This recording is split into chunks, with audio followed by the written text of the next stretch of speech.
webinar. The New Jersey Center for Tourette Syndrome and Associated Disorders, its directors and employees assume no responsibility for the accuracy, completeness, objectivity, or usefulness of the information presented. We do not endorse any recommendation or opinion made by any member or physician, nor do we advocate for any treatment. You are responsible for your own medical decisions.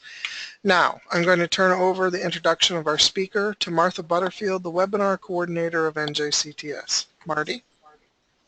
Thank you, Kelly, and good evening, everyone. Before I introduce tonight's presenter, I'd like to remind the educators in our audience that for a fee of $20, they can receive one hour of professional development credit by attending our live webinars. Otherwise, our webinars are free. Now to the introduction of tonight's speaker, Dr. Janice Autera. Dr. Autera received her BA in Psychology from Manhattan College and her Psy.D from the Nathan Weiss Graduate College at Kane University. Her clinical internship was at Enrich Children's Center in Yonkers, New York, which is a residential and day treatment center for children and adolescents with trauma and behavioral concerns. She is currently a postdoctoral fellow at the NJCTS Tourette Syndrome Clinic at the Graduate School of Applied and Professional Psychology at Rutgers University. Additionally, she works at a private practice in Short Hills, New Jersey. Dr. Autera has considerable experience applying cognitive, behavioral, and mindfulness-based interventions for a variety of diagnoses with children and adults. Dr. Enrich, welcome. And now, without further introduction, I'm going to turn tonight's program over to you. Thank you. I do want to start off by thanking NJCTS for having me. I truly appreciate the invite to do this talk this evening. So just to give you a brief overview of what I'm going to talk about tonight, it isn't specific to individuals with Tourette syndrome, but rather mindfulness and self-compassion are useful skills for individuals of all ages, with or without mental illness. So I'll start off talking just a little bit about what mindfulness and self-compassion are. And I'll start with talking about how it pertains to parents and caregivers, clinicians, educators, as it is just as beneficial to adults and a little bit easier to explain as it pertains to adults. And then what I'll do is I'll go back and I'll explain how we can apply mindfulness to children, and we can adapt it to be useful for children, as it is very beneficial for children as well. So I'll start with a brief introduction into excuse me, what self-compassion and mindfulness are, and then I'll get into some specific activities and exercises that actually foster mindfulness and self-compassion, because I truly hope that this webinar is more of a practical experience where individuals will be able to listen, hear some exercises, gain some skills that are offered today, and then on their own be able to practice them on their own with their families or professionally. I'll of course provide an overview, of how it is important in life, because why do it unless you know what the benefits are.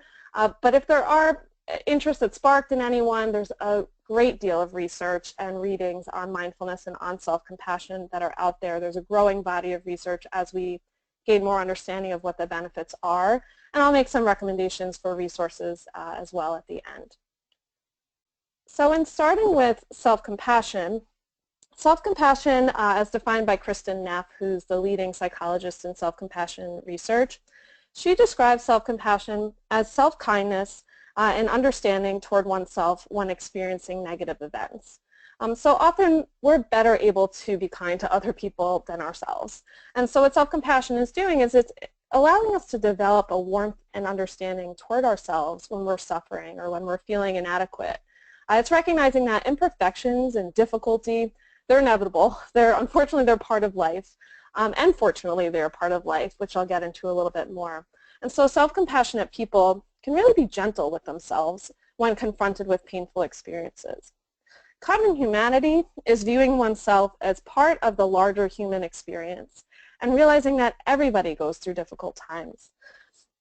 It really entails understanding that it is part of being human, that we are vulnerable and that we are imperfect and suffer.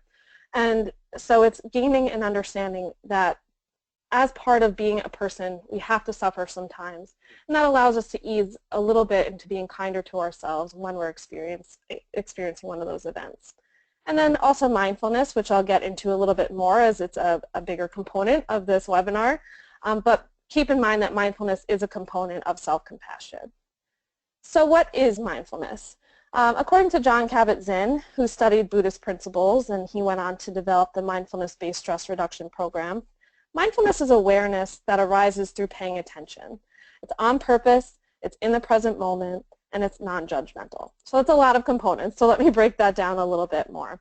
It involves experiencing the present moment, which is any external stimuli, sounds that we hear, objects that we see, really using our five senses, but it's also internal stimuli. So the thoughts that we have, our emotions that we experience, and the physiological sensations that often come with our emotions. So for example, we feel hot when we're angry, we feel sweaty when we're nervous. So it's really attending to those stimuli that we don't often spend much time attending to. It's purposeful in that we are doing it on purpose. We're intentionally bringing our focus and our attention to the present moment. And it also involves being non-judgmental, meaning you're not judging the thoughts or emotions that you're experiencing, but you're simply observing them. It sounds easy, actually a very difficult task. We don't realize how often we judge things very quickly, and not necessarily a negative judgment, but just placing some label on something that we experience. And so mindfulness is truly important as we largely spend a great deal of time focusing on the past or focusing on the future. So for example, someone who's prone to depression might be thinking about things that they've done in the past that they would have liked to have done differently, or thinking how things used to be better for them. Someone who's anxious might be thinking of all the ways in which they can prepare for the future, all the things that they need to do in the coming moments. And even if you're not anxious or depressed, we often spend a great deal of our time thinking about things that we have to do. I need to get the kids, I need to go grocery shopping, I need to get my work done. And so we're often very much in the future. And during those times, we're not focusing on the present moment really at all. And so what research is showing us is that a general inability to tolerate your emotional experiences, largely the negatively balanced ones. We particularly like the good ones, the ones that make us feel good. But when we're unable to tolerate the discomfort that we feel with anxiety or with depression or related emotions, sadness, that is usually what underlies many mental health disorders, particularly mood and anxiety disorders. And if you think about it, from a young age, we're really inundated with messages to kind of find our happily ever after, to avoid feeling negative. We're told, don't cry or don't be sad. And while they come from a good place, that's sending the message that we shouldn't feel that way, that it's not good to feel that way. And so if you think about how often you see a child who might be upset and the parent is trying everything that they can be trying because they're a good parent and they don't like seeing their child upset, they might give their child a cell phone to distract them from their sadness, or a tablet, or put on their favorite TV show. And again, it's not allowing the child to experience that sadness, and we'll talk about why that's important in a little bit, but just keep in mind that we do, in general, have this inclination as a society to try and avoid any discomfort or any sadness that we're feeling. And what happens is that leads to a pattern of emotional avoidance, where individuals are engaging in some technique to really avoid or distract from that painful experience that they're having. So for example, a teen or adult may turn to drugs or alcohol when they're feeling bad. A child might turn to food or video games to distract themselves from feeling some negative emotion. And then there's this negative cycle that develops, which turns into even greater negative consequences than the negative emotions were in the first place. So just to give you an example of that, someone who has a bad day at work, maybe they have a presentation that doesn't go well. They come home and they might be feeling like they're a failure, that they're not good at their job, they're going to get fired. And then they have the emotional experience of anxiety that they'll get fired. Maybe they're sad about their performance at work.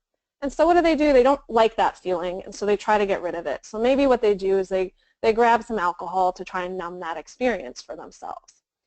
And then if you take it to the next loop of the cycle, now they're having thoughts about how I just drank again to make myself feel better. I still feel bad. Now I feel bad about my drinking. My drinking's getting out of hand. That's affecting my work. And now I'm having the emotion of guilt and shame on top of it. And so what do? I drink some more to numb myself from that pain. And so now I have all of these additional negative consequences that I had just because I didn't want to feel that discomfort of having a bad day at work. And so what mindfulness is actually asking us to do is to approach and observe our emotions rather than avoid and distract ourselves. It might feel like it doesn't make sense to hear that, to actually go for the thing that's making us feel uncomfortable, but what mindfulness does is it allows you to form a different relationship with your negative emotions, where you're learning to tolerate them in the moment immediately rather than try to avoid, so that there's more positive, lasting, long-term outcomes. And this has been incorporated, mindfulness is incorporated in many treatment modalities, including acceptance and commitment therapy, dialectical behavior therapy, mindfulness-based stress reduction, and it's really been found to be useful for Tourette syndrome and body-focused repetitive behaviors as well, because it's fostering awareness of impulses. So what these disorders often have in common is that there's some urge to engage in a behavior, whether it's to engage in a tic, engage in hair pulling, engage in nail biting, skin picking. And so the individual, often it's harder when they're younger to recognize the urge, but often when I see adults who have these disorders, they do recognize that there's some urge to engage in the behavior. And so what mindfulness allows the individual to do is to be very aware of that urge and practice approaching the urge rather than trying to avoid it or get rid of it right away by engaging in the behavior, because that behavior is leading to consequences that they don't like. Hair pulling, it leads to them losing their hair. Nail biting their nails. Tics, they might be painful or uncomfortable or embarrassing for them. And so mindfulness does assist in that essence, in that it's allowing the individual to notice the urges that they're having and also have a different relationship with the urge. So why do mindfulness? Well, mindfulness has many benefits. Fostering mindfulness is one mechanism by which individuals can adaptively regulate rather than engage in those difficult avoidance mechanisms that we talked about earlier, such as alcohol or watching TV, eating. Some of us stress eat so that we don't have to experience our negative emotions. And so through mindfulness, we can come to see the utility in experiencing our negative emotions. So why do we have negative emotions if they make us feel so bad? Well, they have a purpose. They actually do help us. And so we're avoiding something that is, in essence, trying to help us. Some examples of those purposes, that the sadness, for example, let's start with sadness. Nobody really enjoys feeling sadness, but we have it for a reason. It's motivating us to process some substantial life event that we're experiencing. So sadness often arises when we feel powerless and allows us to process losing something we once had and motivates us to seek support in that situation. Fear. Fear is telling us to run, get away, you're in danger, or fight if you can't get away because you're at risk. Guilt tells us maybe we did something bad. Maybe we didn't like how we acted in a certain situation and we want to change how we act the next time or try to resolve what the consequences were of the last thing that happened that made us feel guilty. And also, if we didn't experience these emotions, we would not appreciate when we felt happiness. And so through mindfulness, we can come to tolerate and appreciate pain without experiencing suffering. And that's an important distinction to make, and I'll talk a little bit more about it because it's not an easy distinction to make. But just to give you a quick example that maybe you can relate to, we've all heard of stories in which individuals face hardships, whether it's illness or loss of some kind. And rather than suffering in that experience, they try to make the best of a difficult situation. Maybe they start helping others, maybe start fighting for themselves, as that is more of a valued action for them than the suffering. That doesn't mean they're not still experiencing pain. They likely are still experiencing a great deal of pain, but they're not suffering in that pain. They're not stopping engaging in activities and behaviors that lead them to have a valued life. And so overall, mindfulness promotes emotional intelligence and adaptive emotion regulation rather than those avoidance strategies that I had mentioned earlier, which were just a few. There's many more than that. And in doing so, it discourages that emotional avoidance that underlies so many disorders such as anxiety and depression through promoting approach activities such as mindfulness exercises, which I will get into. And rather, you're learning to tolerate and experience difficult emotions by approaching them. So it's not that just you're experiencing them and you're living in this pain, you're coming to tolerate them and form a different relationship with them. It also allows for the development of greater emotional understanding. If you're able to identify your emotions because you have greater awareness of your internal stimuli, your thoughts, your emotions, your physiological sensations, then you have a greater understanding of how you react in certain situations, how you feel right before you're about to get angry. Maybe you start noticing your internal temperature or that you're sweating. Maybe when you're nervous, you start to notice those butterflies in your stomach, and so you can prepare yourself because you're starting to feel anxious. So how do I cope now? This is particularly useful for kids who may not be really aware of their emotions from the get-go, and so it allows children to have a greater understanding of their emotions by being more mindful.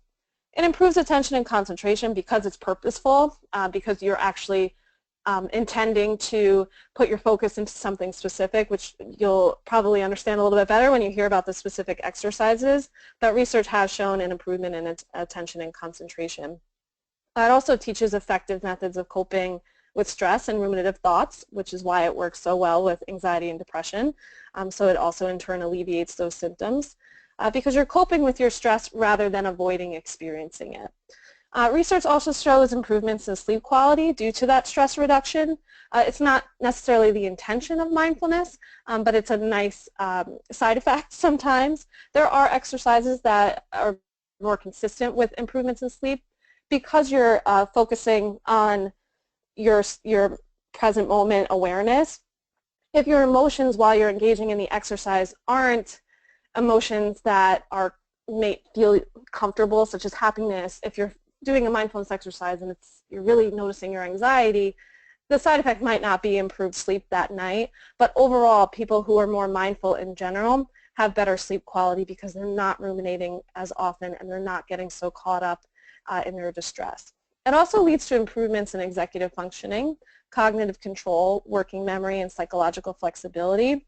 The New York Times actually earlier this month posted an article discussing the recent studies that have been done with children in practicing mindfulness in school or at home, and found these improvements, which ultimately led to better academic success. As you can imagine, having better cognitive control and the ability to retain information, and I'll talk a little bit more about what psychological flexibility is, ultimately led to better grades, which parents usually don't complain about. So psychological flexibility, what that is an individual's ability to adapt to fluctuating situational demands. Parents and educators are constantly faced with ever-changing demands. Demands we all have from multiple people in our lives, our own demands that we place on ourselves. So psychological flexibility is allowing yourself to be flexible to what you need to attend to and where you need to put your energy and adapt to the different demands that are being placed on you. It also allows you to reconfigure mental resources when you need to shift perspectives, to be able to see things from multiple viewpoints, and to balance competing demands and needs and desires in our different areas of life. We often have desires that don't match our needs, or needs that need to have our attention over our desires, even though we want to focus on our desires more so. Being psychologically flexible is being able to see where you need to prioritize and where you need to put your attention. So how do we do that? Well, exercises that cultivate mindfulness often target these different areas of psychological flexibility. There are a multitude of exercises, so this is by no means an extensive list. However, I will provide some examples that Steve Hayes, who's the psychologist who developed acceptance and commitment therapy, that he promotes in his treatment model. But I just want to start out by saying it's really important to remember mindfulness is like building a muscle. And so you wouldn't just walk into a gym, or I don't recommend that you walk into a gym and just start doing bicep curls with 80-pound weights. You likely won't be able to do it, and you might feel like a failure off the bat. And so mindfulness is something that needs to be practiced. It's a skill that needs to be developed. It's something that takes time to get into. And I'll talk about the ways in which you can help children understand that it might be something that they feel that they are not getting the benefits from right off the bat. But I also, if you are going to start practicing yourself, which I of course recommend, also be aware that it's something that we don't naturally do in our daily lives, so it does take practice and time to build this skill. Also, if you're aware in the moment that you're having a thought that you're not doing it right, you're actually being mindful because you're noticing that thought. So I often tell my clients, if you're noticing that you're having judgments about what you're doing, then you're being mindful. So just keep doing it, keep practicing. That means you're getting it. And it can really be what you're comfortable with. It can be 5 minutes a day. It can be an hour a day. There are mindfulness retreats that are weekends or weeks long. So it's up to you to determine what you're comfortable with and what works for you. So contact with the present moment. These are exercises that really bring your awareness to the present. They bring your awareness to now rather than what's happening in an hour or happened an hour ago or a day ago. So these are ones that I often start with my clients because I think they are easier to grasp in nature, as you can easily do them. They're not necessarily easy to do. So for example, mindfulness of breathing is one I often start with adult and child clients. And what this does is that it allows you to focus your attention to your breathing.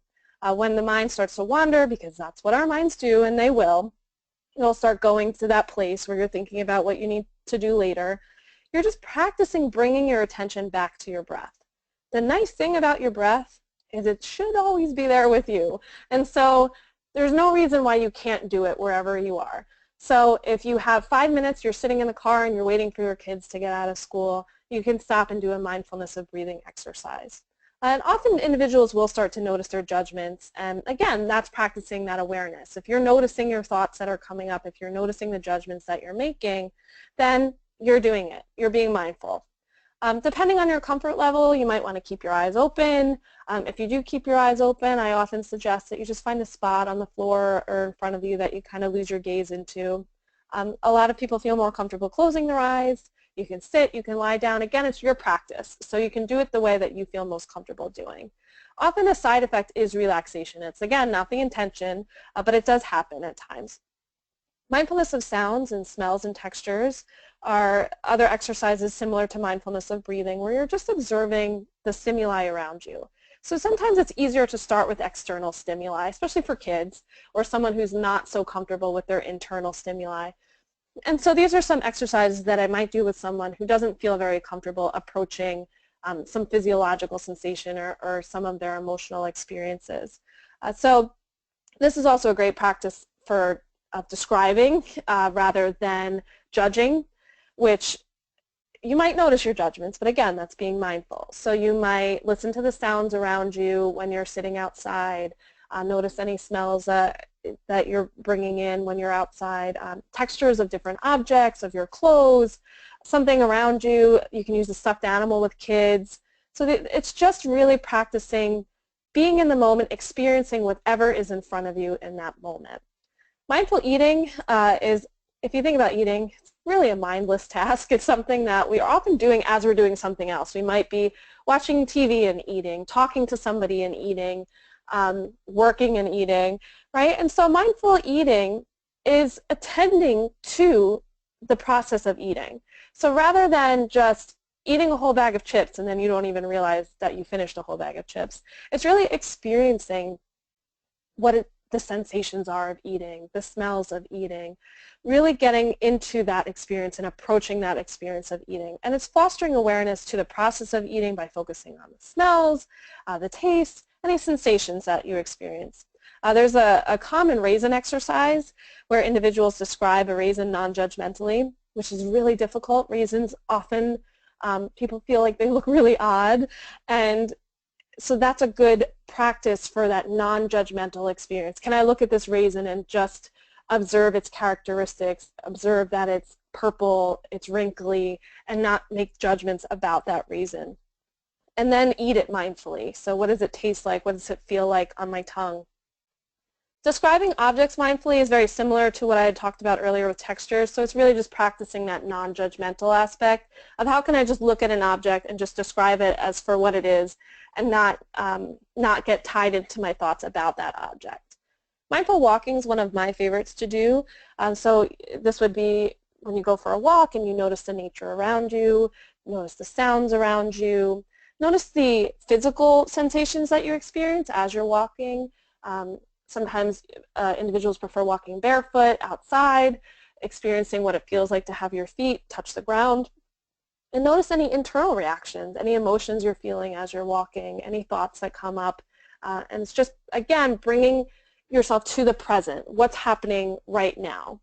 And then a body scan is attending to different parts of the body and just noticing any sensations that you feel. So you might start at the tip of your head and work your way down your body to the tip of your toes, and really just check in with each part of your body of how it feels right now. Am I holding any tension here? Am I feeling any pain here? Am I warm? Am I cool? And it's just, again, checking in. Some exercises that you can do, sometimes I ask my clients to do more everyday activities because it's an added thing. So often they'll say, oh, I don't have time at first. And so until they see the utility, I might start having them be mindful in everyday activities that I'm not adding to. So can you mindfully brush your teeth? You're brushing your teeth anyway. So what's it feel like? What is the experience for you when you're brushing your teeth? Observe your thoughts as you're brushing your teeth. And doing the dishes, what's it like when you're doing the dishes? How does the soap feel? How does the water feel on your hands? How does it feel to be touching the plate? And again, all of these exercises are just simply coming in contact with the present. Acceptance exercises are allowing yourself to have whatever experiences are present in the moment. So the contact with the present moment is really just bringing awareness to now. Acceptance exercises are really, how do I approach now these inner experiences that I'm having, rather than engaging in those maladaptive actions. So you're taking a minute to kind of check in and be more mindful about the long-term negative consequences of avoiding in the moment, what that might be like. So some of these aren't necessarily exercises, but ways that I might teach a client the importance of approaching their negative emotions. So unhooking, for example, is coming to understand that thoughts and feelings don't always have to lead to an action. We often feel like they do. We feel like we have to act. I feel uncomfortable. This thought is uncomfortable. How can I get rid of it? And so often our avoidant coping strategies lead to some desire to immediately get rid of that discomfort, but then lead to long-term consequences, like I had mentioned earlier with the drinking. Or we never really solve problems because we're always just trying to avoid the experience itself. So maybe that's someone who's like chronically in denial about something. And so, for example, I might be stressed and I want to eat a slice of cake. And so for a minute, I forget about my stress. As I'm eating that cake, nothing in the world is wrong in that moment. But then I finish the cake and I'm still stressed out. And now I have the consequence of feeling guilty about that cake that I just ate and the added pounds that I might have gained. And so unhooking is really coming to understand that even though in the moment that I'm stressed out, I don't have to act on that stress to not experience it. Exposure to internal events is simply allowing yourself to come into contact with internal experiences. So if you noticed earlier, many of the exercises that are contacting the present moment aren't necessarily internal experiences. They can be, but a lot of them are external. So focusing on sounds or smells or textures or eating something. But now you're exposing yourself to, how do I feel? What is my body telling me about how I feel in this moment? And one metaphor that's commonly used often in acceptance and commitment therapy is the quicksand metaphor. And so although I've never myself been caught in quicksand, and I hope none of you have either, but what happens when one is stuck in quicksand is their immediate reaction is to struggle, right? I want to get out of it. I have to fight my way out of it. But often that struggle actually causes you to sink deeper. And so with quicksand, the only option for survival is to relax and allow yourself to rise to the top. I know that goes against all of our instincts, but it's actually what we have to do. And so it's very similar to distress. So when we struggle and we fight against our distress, it actually leads to greater suffering. So if we consider just letting it be and just sitting with that distress, as uncomfortable as that might feel, and sit with our thoughts and our feelings about it, we get through it and we actually survive more effectively than if we'd fought and struggled. So that is where it involves really learning to distinguish our pain from our suffering. So being that many of us don't find ourselves in quicksand often, let me give you a practical example of that. So I'm sure we've all kind of found ourselves at one point or another in situations where maybe we're fighting with someone and we've said something hurtful and there have been long-term consequences to that. Maybe the fight lasts a bit longer, or maybe to the extreme, we don't even have that relationship anymore because we said something so harmful that it impaired our relationship permanently. In those circumstances, if we could have tolerated the pain and discomfort that we felt with the anger, we could have prevented the long-term suffering of losing this relationship. The same thing often happens with alcohol and other avoidant behaviors that we engage in. Values. Values are really important. This is something I do with all my clients. It's a little bit harder to do with younger kids, but can be adapted. But I do it regardless of whether I'm practicing mindfulness or not, because I think it's really important to really understand someone. You need to understand what gives their life meaning. There's no point to practice mindfulness if you can't understand why you're doing it. And sometimes in practicing, you might come to understand the point of why you're doing it, but I think this helps with individuals where you're struggling to get the buy-in, trying to help them understand why they're engaging in certain behaviors and why certain behaviors they're engaging in cause them distress. And so you're really clarifying what are the client's values for their own sake, what gives them their life meaning. And we often feel distress when we're not acting in accordance with our values. So it's really important to know what your values are, because if you're not living consistently with what you value and you're going against what you morally enjoy, what you want to get out of life, that will cause discomfort. So you can ask yourself, am I engaging in an action because I actually am trying to meet my long-term goals, or am I engaging in an action because I'm trying to avoid some discomfort that I feel? And so the tombstone exercise or the epitaph exercise is asking yourself, how would you like to be remembered? And so while it sounds morbid in nature, and I do understand that, if you want to be remembered a certain way, it must really be important to you. And so that's one way to really get an individual to understand what's important to them. Goal clarification is then based on the values that you've identified, and usually I go through a client with many areas of their life. So what do they value about their family, their friends, their work, their education, their religion or spirituality, their leisure time, all different areas of their life I go through. And then I say, okay, we've identified what's important or what's not important in those areas. Can we develop goals that you can actually meet? You can't meet values. Values are the underlying base for your goals. You set goals because it's important to you, because you value something. And then I say, well, okay, what might get in the way? What are the barriers that might be there? Because it's important to identify, are these practical barriers that could get in the way of you meeting these goals, or are these things that we can work around to help you meet that goal? And so this is important because if you're not engaging in activities that are consistent with what you value, you're going to feel more distress, and that's where mindfulness really comes in. And then lastly, some cognitive diffusion exercises, which cognitive diffusion is really seeing thoughts as what they are. Thoughts are not always facts. Despite the fact that we think our thoughts are always true, they're not always true. We can become very fused or very connected with thoughts. So I see a lot of clients that become connected with thoughts like I'm fat or I'm a failure, or even positive thoughts can be hurtful. I can drive, I'm not drunk, right? And they become very fused with that thought. They become very connected despite its lack of truth. So I might have the thought that I'm going to wake up tomorrow and be 10 pounds lighter, but I'll likely not get caught up in that thought. As much as I'd like it to be true some days, I likely won't get very connected or fused with that thought. But a child who failed a math test, even though they passed all of their other tests, might get fused with the thought that they're a failure because it feels very connected to them. It feels as though it's true. And so these are exercises that allow the individual to become a little less connected with their thoughts as truth, because they're not always truth.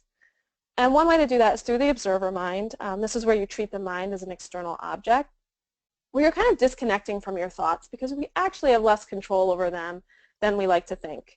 So you're really watching your thought rather than engaging with it, because when we engage with them, we often get sucked in, and that's where we start to believe them. We look for information to confirm our thoughts. So, for example, I can tell you not to think of a pink elephant, but chances are you just thought of a pink elephant. And so in trying not to think of something and actually avoiding thinking about something, really what you're doing is you're just getting more pulled into the thought that you just had. So rather than telling yourself not to think about something or trying to avoid, you're just observing and you're approaching those thoughts that you're having, rather than judging again.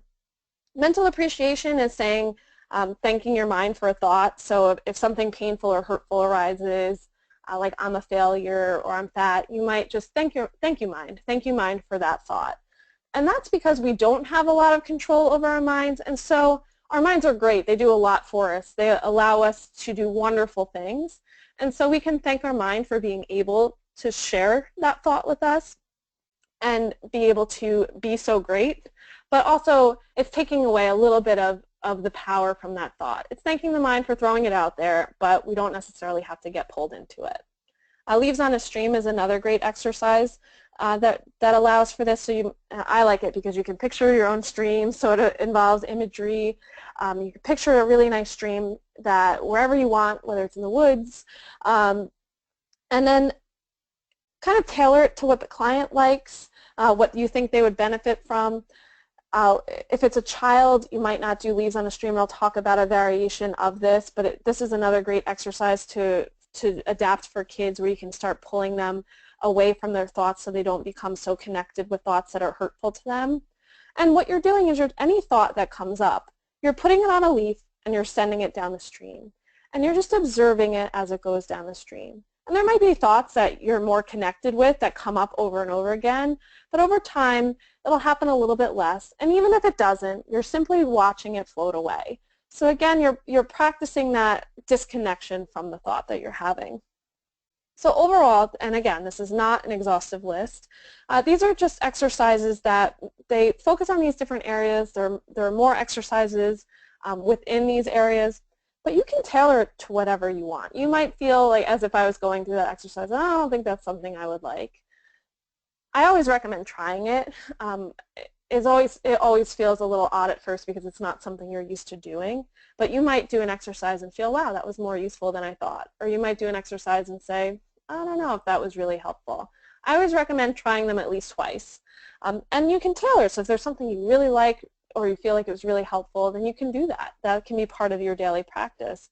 With a client, I'll tailor it to what I think they need more of. So if they're not motivated and they don't see the utility of mindfulness, maybe I'll do more values work. If I feel like I have a child or an adult who's really connected to some hurtful thought, I'll do some cognitive diffusion work. And so that's the great thing about mindfulness, is it's flexible in itself, and that you can really change it up and tailor it to what you like. And there are self-compassion exercises. So I talked about how mindfulness is one component of self-compassion. Dr. Krista Neff, she has a number of exercises available that promote the development of self-compassion on her website, selfcompassion.org. And this is just a list of some of those exercises. So for example, if I see a client who's beating themselves up about something, I might suggest doing one of these exercises. A parent or teacher might see a child struggling with something that they can't control or they can't change, and I might suggest that they do one of these with a child. And these are great for adults just as much.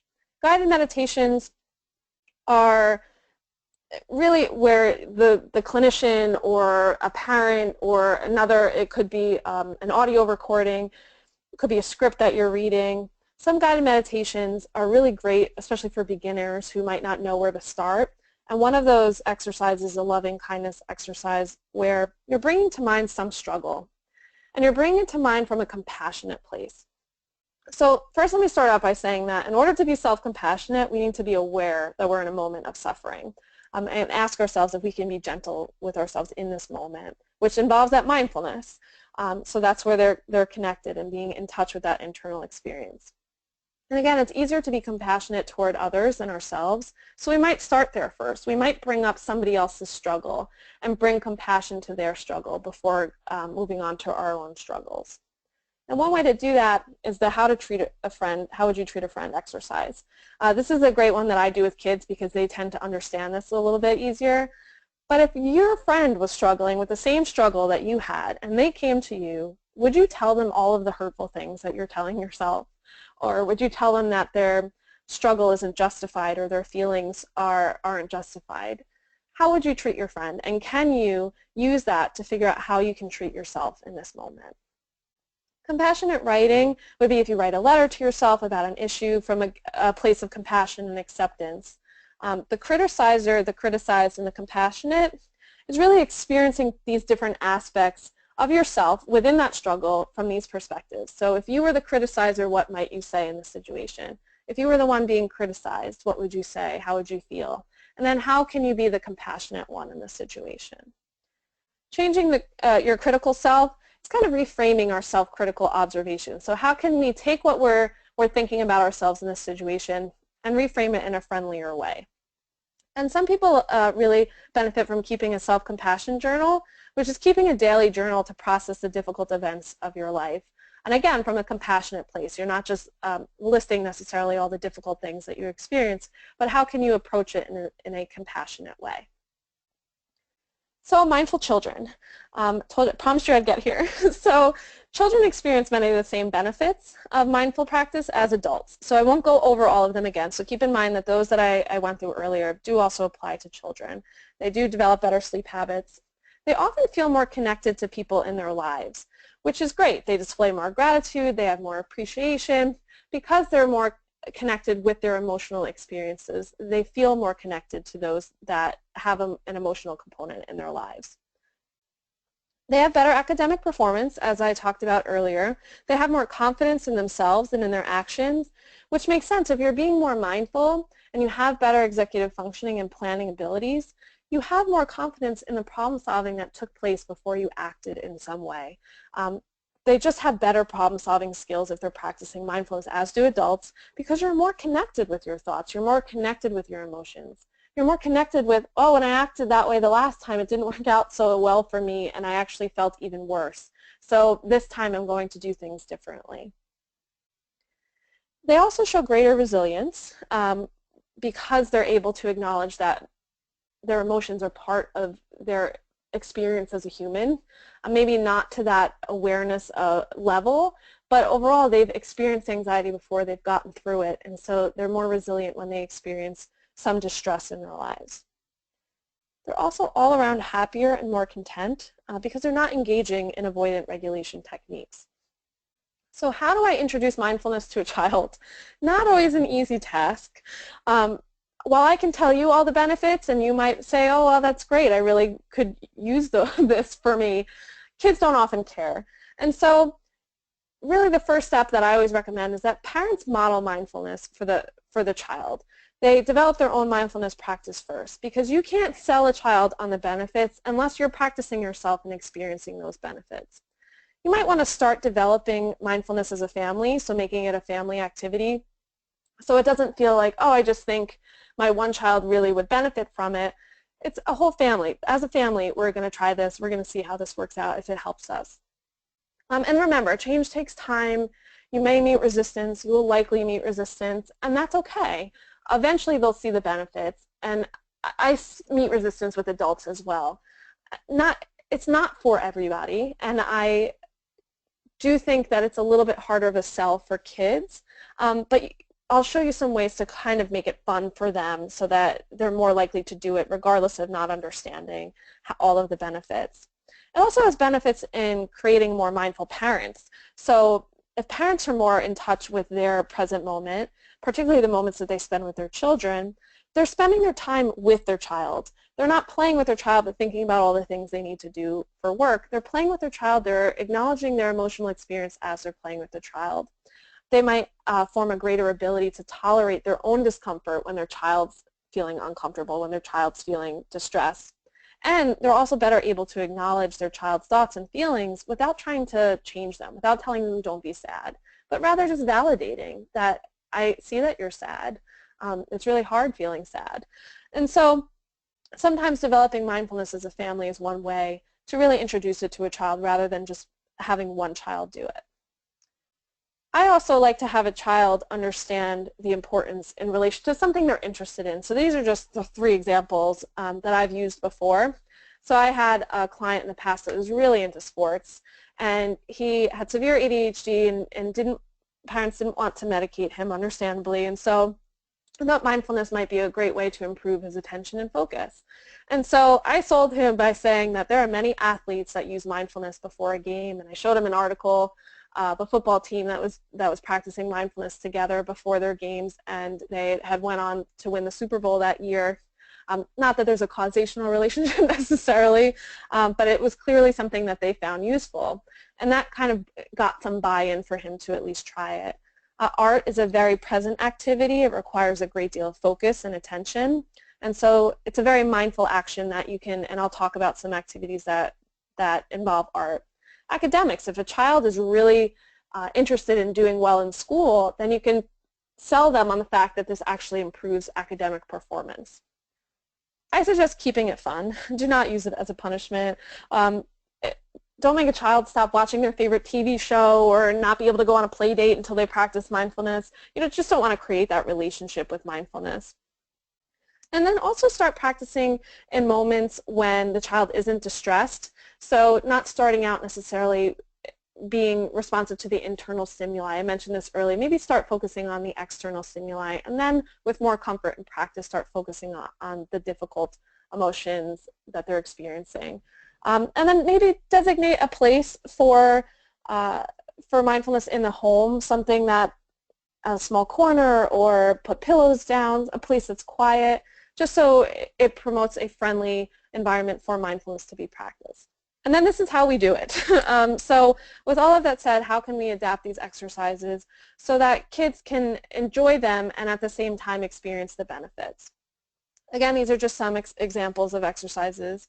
These can be done with parents. They can be done in groups. I've seen them done in classroom environment, and I do them individually in therapy as well, and they're very useful. So it depends on the age of the child, usually what exercises I'll do. So in starting talking about younger children, blowing bubbles or watching clouds is a really great way to introduce observing and describing an experience.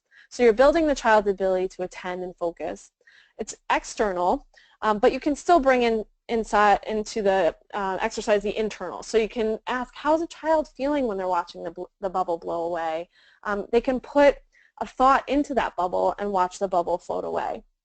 And so you're really building the ability to attend. And it's not having the child blow 15 bubbles and then watch them all. It's blowing one at a time. So you're also building that restraint to act on some impulse as well. Mindfulness jars are great. They're really just a jar or a water bottle filled with water and glitter, and you have the child shake it and then watch the glitter float to the bottom. This is an activity that I've seen done as like a class art project, and it's also a regulation skill, so it's 2 in 1. So it's great for educators. And this is an activity that really promotes being able to watch. And again, you can have the glitter represent some thoughts, and they're just watching the thoughts kind of float down, similar to that leaves on a stream exercise. Mindfulness of art is great, so drawing while noticing what it feels like to be drawing, what it feels like to have the pencil pressing on their hand, swirling paint or food coloring in a bowl of liquid and observing the different patterns, and just practicing that non-judgmental awareness. For older children, I might start introducing short guided exercises, and you can really tailor them to the interests of the child, and you're just asking them to experience whatever they're experiencing in that moment. There are a number of guided mindfulness exercises available online and in the literature, but you're just asking a child to explore how they're feeling and their reaction to whether it's to their breath or to some other external experience like mindfulness of sound that I talked about earlier and mindfulness of breathing. For younger children, you can adapt the mindfulness of breath to kind of counting the breath as the first step rather than just observing it, because that is being mindful as you're counting them. Mindful eating, I've adapted where I've had some buy-in by doing mindful eating with chocolate, and then you see them, walking around. They're like, "Oh, I'm mindfully eating chocolate right now," and so that helps the buy-in, having them mindfully eat something that they really enjoy. And then with teens, mindfulness of music is a great exercise. So you're listening to music, you're noticing thoughts and your emotional reaction to the music. Not just the lyrics, but what's it feel like? What reaction do you have to this music? And then it also allows for a bond to be discussed and built as you're talking about music that maybe you like and the child like. Mindful walking, as I discussed earlier, is really great for teens. It allows them to kind of get away for a bit from the daily stressors, but then also walk with you and talk about maybe the things that they're currently experiencing in the daily stress that they have. And then yoga is another activity for adults and kids. Kids really like yoga often. Yoga is a great activity that I've seen done in the classroom as a group that really fosters mindfulness. It really is a very present moment focused activity because you have to be in the present to do it. And so these are all activities that can be done at home in a classroom setting to really foster mindfulness. And again, the benefits might not be immediate, especially in children, but you'll ultimately see the long-term benefits of developing children and adults who are better able to tolerate their discomfort in order to lead a life that's consistent with their goals and their values, rather than engaging in avoidant activities that actually interfere with their ability to meet their goals. And just some readings and resources that I recommend. Wherever You Go, There You Are by Jon Kabat-Zinn really discusses the utility of mindfulness. The Happiness Trap I often recommend to anyone that's willing to read it, because it really talks about how Russ Harris does a great job of explaining why as a society we've kind of developed into this avoidant place, and he has some really great practical exercises that you can do in his book. A mindfulness-based stress reduction workbook has some really great exercises and activities, as does Get Out of Your Mind and Into Your Life by Steve Hayes. I mentioned Kristen Neff's Self-Compassion website earlier. And the last two, Sitting Still Like a Frog and Mindfulness Skills for Kids and Teens, are great resources for kids and for teens that have practical exercises that you can do. And Sitting Still Like a Frog has some great ones for parents as well. And that is all. I'm happy to take some questions if anyone has. All right, and I think we're ready. All right, great. I'm sorry, I'm signaling Kelly. I need her to print something for me, but let me get started right away with the questions. So I have a question from an adult who says that they often find themselves in a family situation that brings on an anxiety attack. So is there something that this adult can do in advance of that situation to prevent that from happening? So a lot of the stuff you've talked about is how to get through, you know, the situation as it's occurring, but what can you do preemptively? So mindfulness really is a preemptive strategy. So it's not necessarily in the moment, I'm going to be mindful and that'll help me get through this anxious moment, and I'm only going to do it when I'm anxious. So it's not always a reactive response. Being mindful is more of a skill that you build over time. So you want to do it proactively. So proactively you're building your mindfulness abilities so that when you're in a moment where you're with family and you start to recognize you're more mindful now because you've been practicing these skills and you've built awareness to the physiological sensations or the thoughts that come up when you're about to have a panic attack or experience some anxiety, so that proactively you know, I'm in a situation right now that's going to escalate. And so is this an experience where I need to remove myself from the situation before it gets out of hand? Or do I have another coping skill that I can use to cope in the moment with my anxiety? You know, it's different for everybody. And if you're practicing mindfulness on your own and approaching that anxiety, because really every emotion comes and goes. Despite how we feel like some of them last forever, they do eventually dissipate. And so you're really practicing in mindfulness, riding out the wave of the anxiety. And so if in the moment you're realizing, oh, I'm getting anxious, my family's making me very anxious, instead of getting sucked in to all of the negative thoughts that come with that anxiety, you're able to be more mindful of, this is one of those experiences that I'm feeling very anxious, and I've survived this before and I can survive it again, and it'll eventually dissipate. And so you're more so noticing all of the physiological sensations that come with it, so you can proactively either take yourself out of a situation if that's the necessary response, which it is sometimes. Sometimes there's adaptive avoidance. Or you're riding out that avoidance because you know it'll pass, and so it feels less scary to feel anxious when you've experienced it before and you've realized that you've survived the anxiety.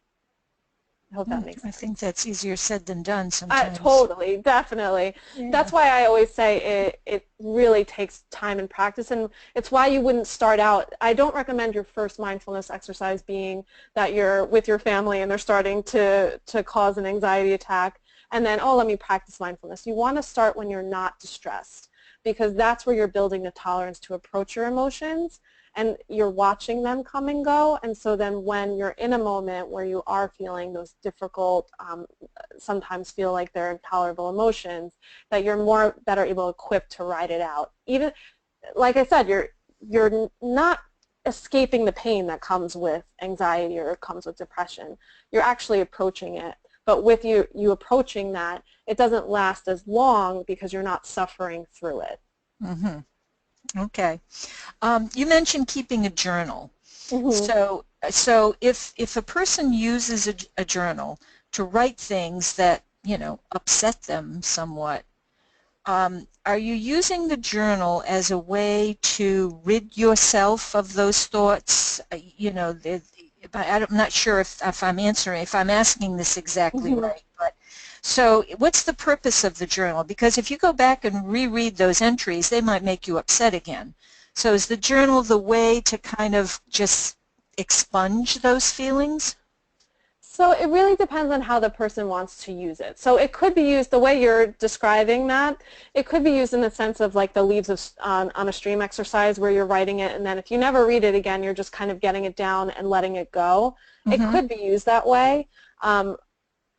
In the sense that Kristen Neff is using it with her self-compassion journal, you're keeping a journal of the things the events in your life that were difficult to process, but again, you're coming at it from a compassionate place. So it might be, I used the example earlier of how you had a difficult presentation at work, it didn't go well. So when you're journaling, you might come home and you sit down and you're writing in your journal and you say, today I had a presentation and it didn't go as I had planned.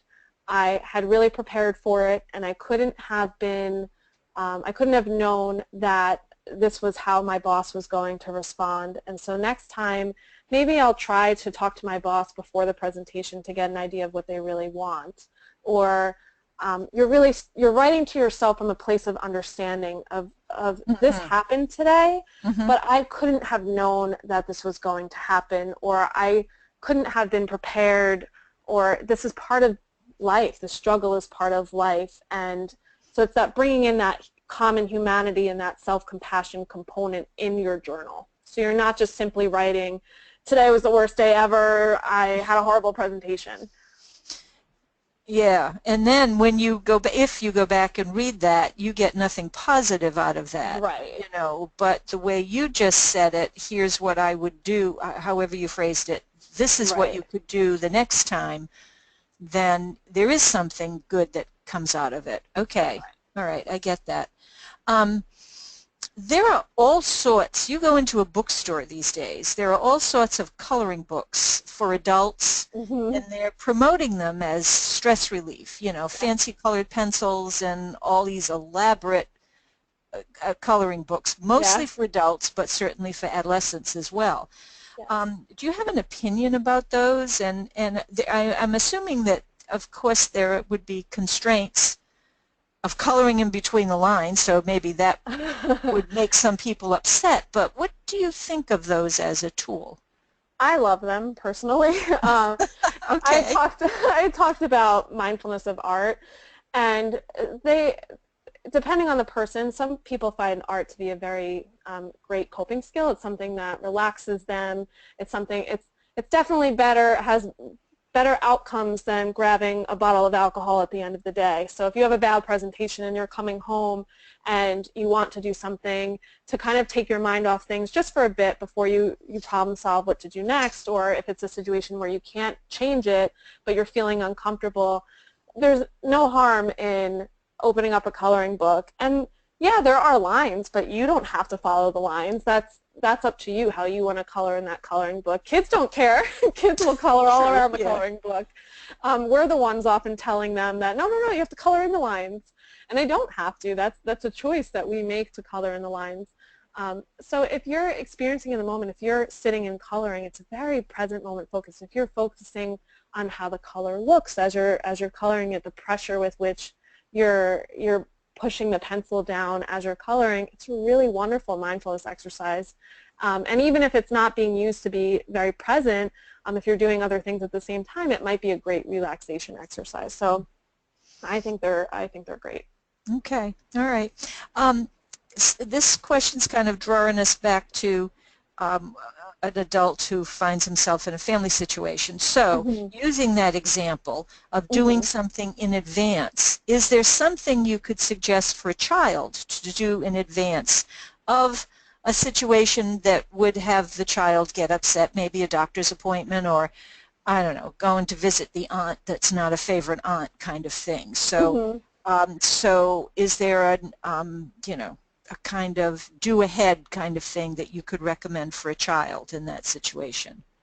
Yeah, I think all of these exercises are due ahead of time exercises. So that's why it becomes a daily practice sort of thing. It's Uh-huh. not, they're not reactive. It's not like, oh, I know my child has something coming up in a month from now, so I'll start being mindful with them. It really is something that you want to promote as a lifelong trait. It's something that you want to promote as early as you can. There's no harm in starting early.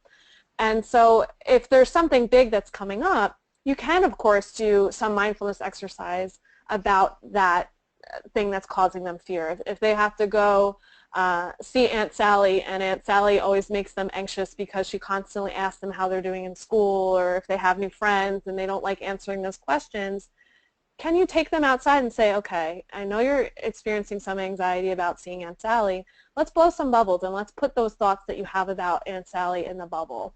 And so you're just practicing them disconnecting from that. It's called fortune telling, where they're predicting what will happen. You're just having them disconnect from that a little bit. And so it's more of a practical way to have them just kind of watch their thoughts float away, rather than them sitting there and ruminate about all the anxiety that they're going to experience, so that when they're in the moment and they're experiencing that anxiety, they already know what it felt like to experience it, because they experienced it as they were doing the exercise. And of course you can talk about ways in which they can cope with it. So if you start to feel anxious because Aunt Sally asked you a question, can we problem solve a way to like a signal that we can have that maybe I can help in the situation. I can help you answer if you're feeling like you don't know how to answer. You can still problem solve. It's not saying just do this and don't do anything else. Being mindful is a way to really really prepare someone ahead of time for how they can be in the situation. It's not just reactive. It should be a long-term activity. Okay.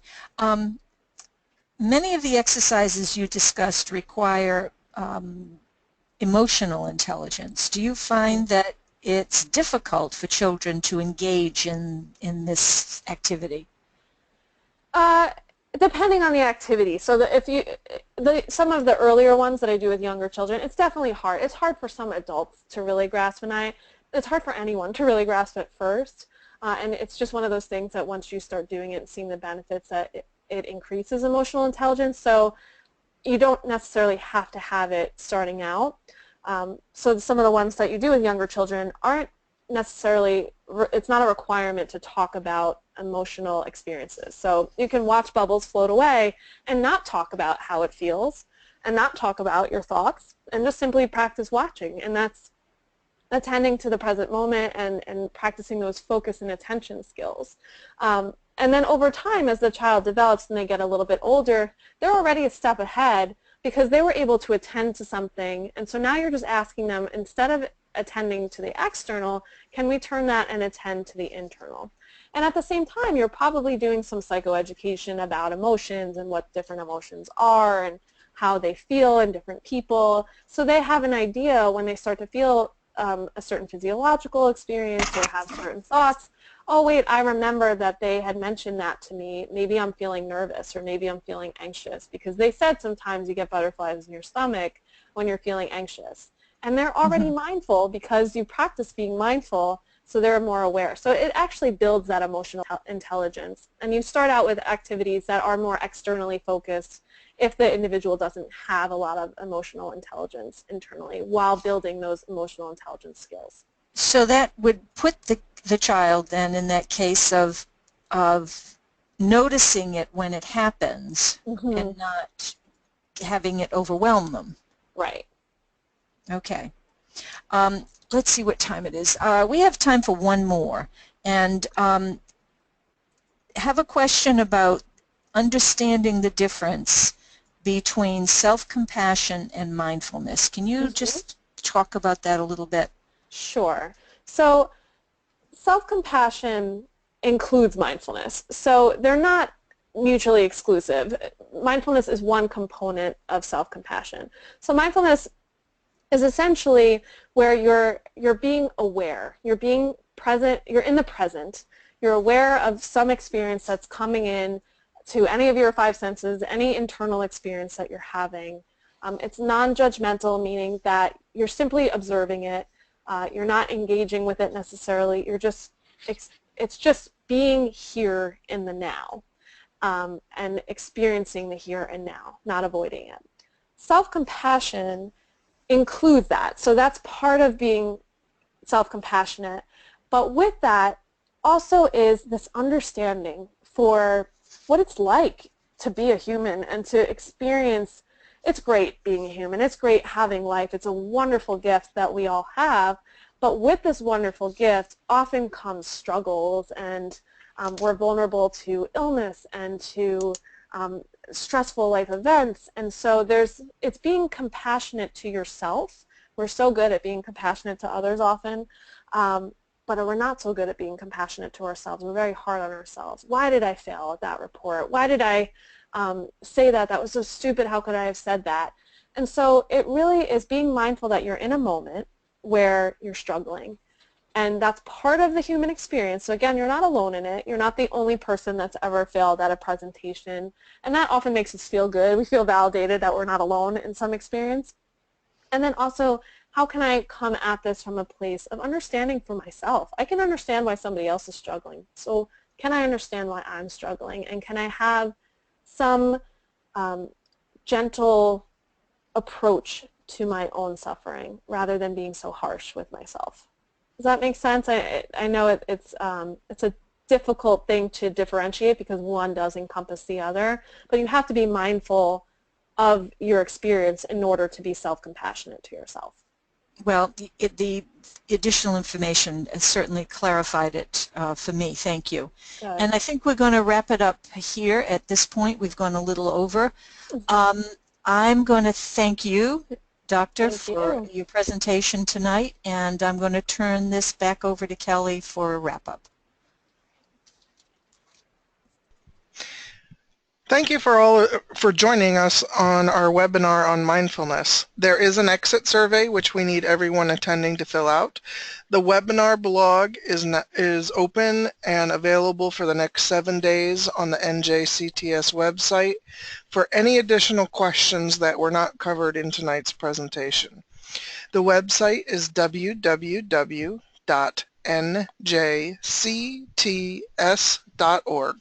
Also, an archived recording of tonight's webinar will be posted to the site.